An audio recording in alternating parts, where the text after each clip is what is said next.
If you're the safety manager and you feel like you're underwater, or maybe you feel like you're just barely keeping your head above water, this video might hit a little too close to home. You see, I'm going to talk about the stress and the anxiety and how it feels to be completely overwhelmed.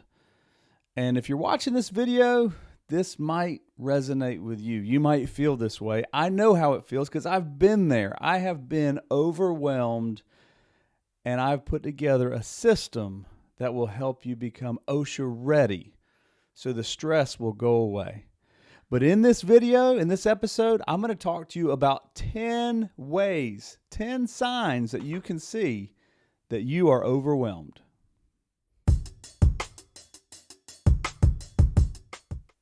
If you are a safety manager that feels like you are just barely keeping your head above water, this video might hit a little close to home.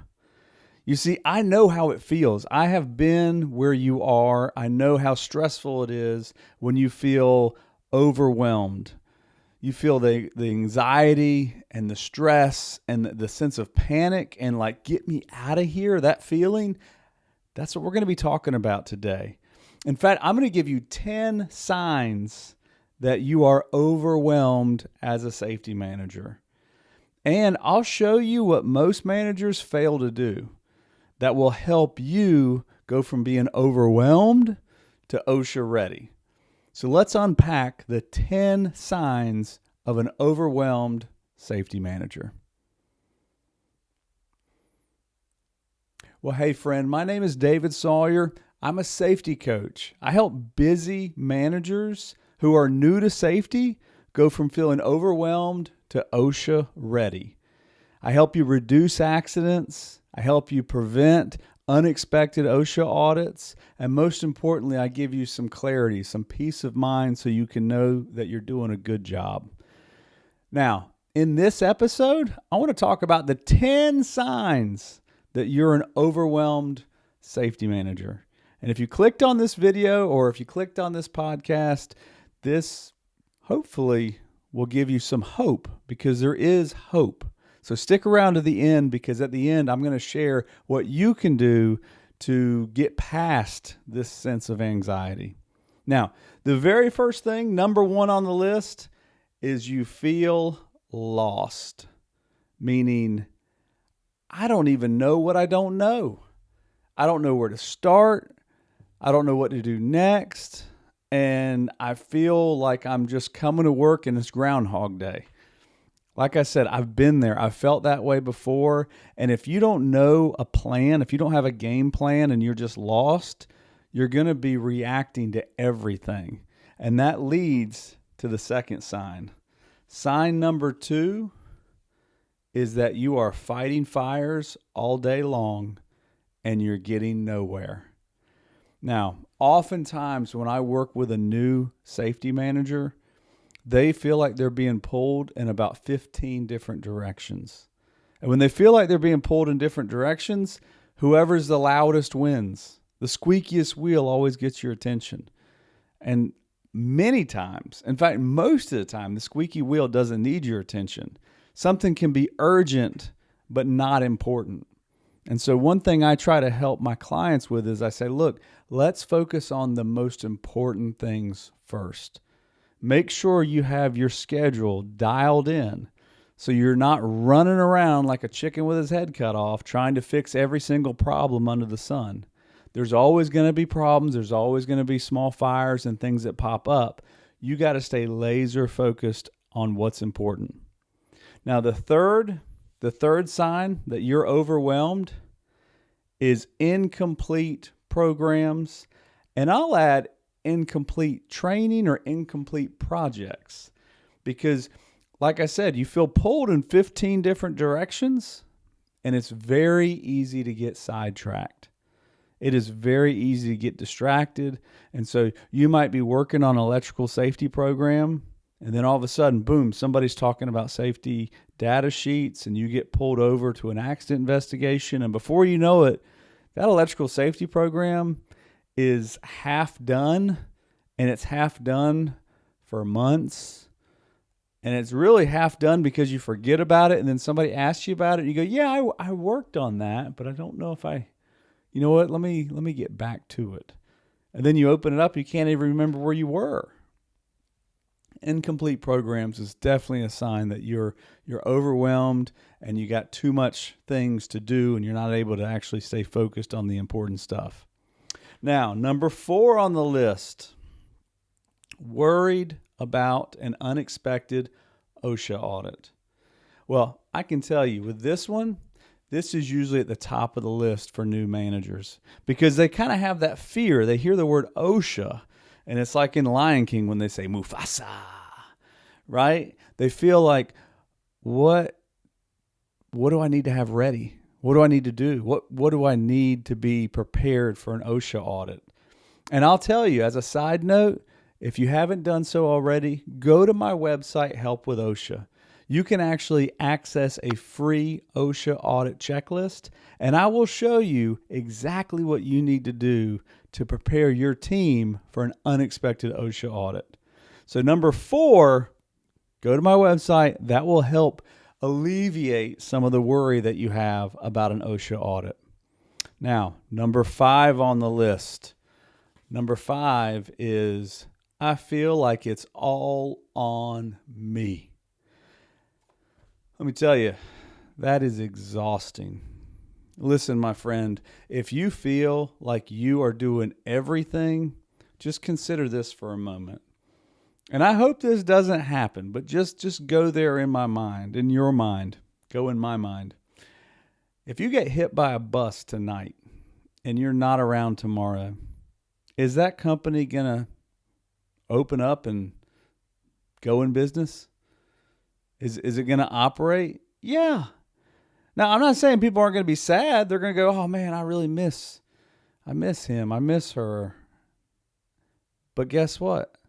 Life will go on and business will go on, and they'll find a new way to get things done without you.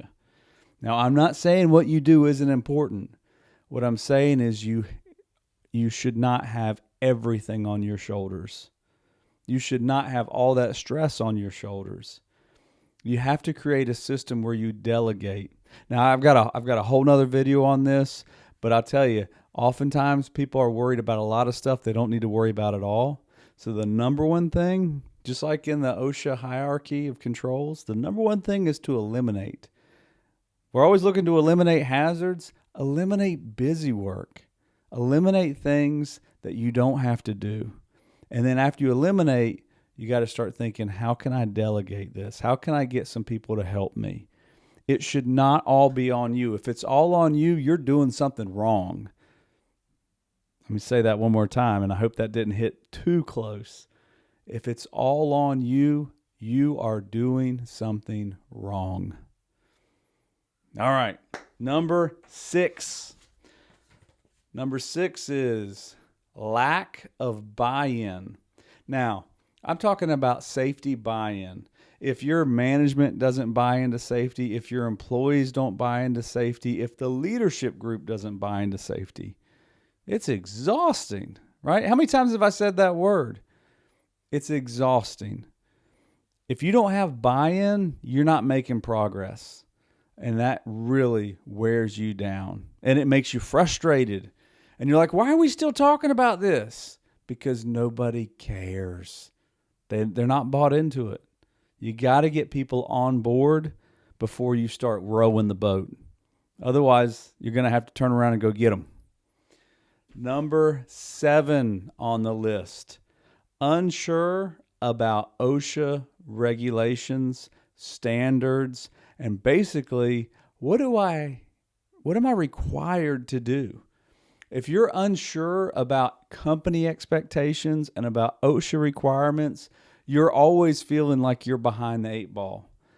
We don't want you to be behind. We want you to be in front of it. We want to make sure you are in front of it. So many times managers will sign up for an OSHA 10 or an OSHA 30 course at this point because they're like, hey, I need to get educated on this. I need to get informed on this. And hear me out. There's nothing wrong with being educated and being informed, but information is not your problem. Information is not your problem. The problem is not having a plan. You have to prioritize what's important. You go to a OSHA 10 class or an OSHA 30 class, you're going to learn all kinds of safety regulations. But let's say you spend an hour and a half talking about confined space. You get back to your company, you're like, I'm all jazzed up about this confined space. And then you realize, my company doesn't have any confined spaces. You've wasted an hour and a half focusing on something you don't even have to worry about. Make sure the information you put in your brain is going to actually help you on your job at your facility. Number 8, taking your work home with you. Now, this is a two-parter. My father-in-law, he retired not too long ago, but he worked for Lowe's Hardware. He actually worked for the corporate office at Lowe's Hardware, and that man brought a laptop home every single night. And he worked on that laptop all the time, and he was working on that laptop until 11 o'clock at night. He was up at 7 o'clock in the morning working on a laptop. He brought that work with him everywhere. Don't do that. There's some times where you got to work outside your hours, but don't make a habit of it. But then the other side, and this might be even more important, the stress. Don't bring the stress home with you. You bring the stress home with you, next thing you know, that little bitty thing that your kid does just ticks you off at the dinner room table. And before you know it, you're fussing at him, you're kicking the dog, you're yelling at your wife, and your life is miserable. Many people have quit their job because they get home and they go, I hate my life. Don't let that happen to you. Get rid of the frustration, get rid of the anger, get rid of all the little short fuses that people know to light and tick you off. Don't bring your work home with you. Don't bring your frustration home with you. Make sure that you have a plan. Number 9, feeling like you are an imposter, feeling fake. Now, imposter syndrome is a real thing. People who get promoted into a new position, oftentimes they feel like, I'm not good enough to be doing this. I'm not smart enough to be doing this. I'm not trained to be doing this. And in the world of safety, so often the person who gets moved into the safety manager position has one golden quality. They are reliable. They do a good job with information and with things that they get given, right? Why am I in this position? Because somebody said, hey, you are good at what you do. I want you to be doing safety.